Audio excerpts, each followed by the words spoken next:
বলে, ভুল হলেও কখনো বলো না তুমি কিছুই জানো না। কারণ আজ তুমি যত কিছুই জানো তার প্রথম শিক্ষক ছিলেন তোমার মা। তোমার প্রথম শব্দ, প্রথম হাঁটা তার হাত ধরেই। তাই তার ভুলেও অসম্মান করো না। নাম্বার 2, কখনো তাকে বলো না তুমি আমার জন্য কি করেছ।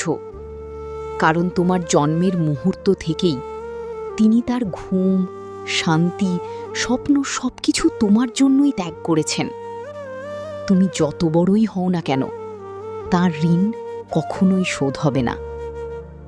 নাম্বার 3, রাগ করে কখনো মাকে বলো না তুমি আমাকে বোঝো না। কারণ তিনি তোমার জন্মের আগে থেকেই তোমাকে অনুভব করছেন। তোমার মুখের হাসি দেখলেই তার মন ভরে যায়, আর চোখের জল দেখলে তার বুক ফেটে খান খান হয়ে যায়। তিনি না বুঝলে আর কে বুঝবেন বলো?